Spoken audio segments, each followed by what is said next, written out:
parler de quoi aujourd'hui? On va parler sucrerie.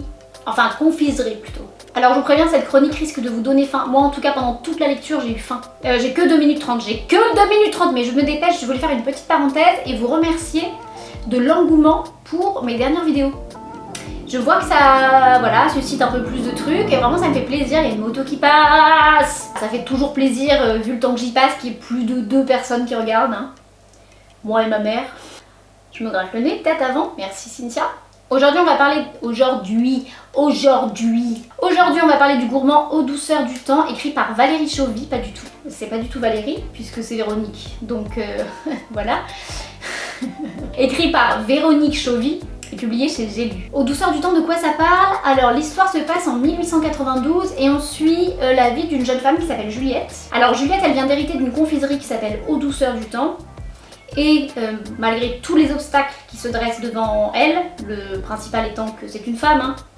C'est une femme, on est en 1892, une femme, chef d'entreprise, et malgré tout elle décide de la reprendre, cette confiserie, envers et contre tout. Alors le roman est plutôt bien construit parce qu'en fait on suit la vie de Juliette sur plusieurs années, c'est-à-dire que ça s'échelonne de 1892 à 1920 je crois. Donc on démarre avec une Juliette un peu timide qui s'excuse d'être là, et on finit en 1920 sur, je vous dirai pas comment elle évolue, mais en tout cas on suit vraiment l'évolution du personnage sur plusieurs années, je trouve ça pas mal. Alors pourquoi j'ai acheté ce livre? Vous voulez la vérité? Pour la couverture les gars, parce qu'il y avait un gâteau au chocolat sur la couverture.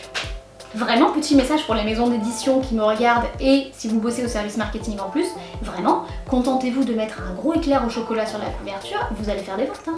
Moi en tout cas ça marche. Parce qu'en fait je ne connaissais pas du tout l'auteur, je ne connaissais pas le livre, j'en avais pas entendu parler. Normalement j'achète plutôt en fonction de voilà, des commentaires que j'ai lus sur internet, du nom de l'auteur aussi, moi je fais beaucoup ça. Donc là vraiment ce qui m'a séduite, soyons extrêmement concrets, hein, c'est le gâteau au chocolat et le titre que j'ai trouvé assez accrocheur.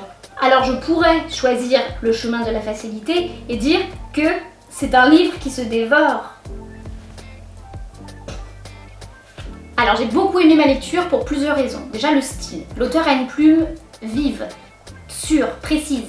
Elle embarque immédiatement. Et ensuite, en tant que femme, j'ai forcément été touchée par l'histoire parce que ça dénonce les conditions de la femme au début du XXe siècle. Et en ça, je trouve qu'il y a des aspects très modernes au roman, vous voyez, des situations qui résonnent encore beaucoup aujourd'hui.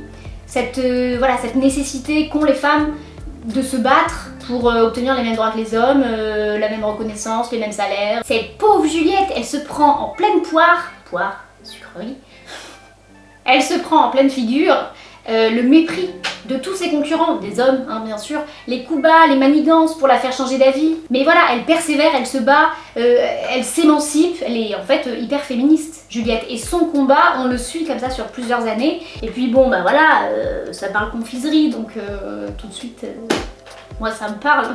Donc Aux douceurs du temps, très belle surprise. Alors moi qui normalement suis pas fan des romans historiques, c'est vrai que j'en lis peu.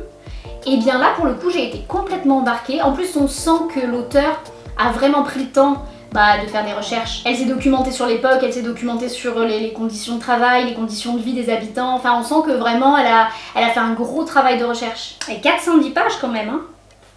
Ouais non il est long. Cette intervention n'a servi à rien, tout à fait inutile.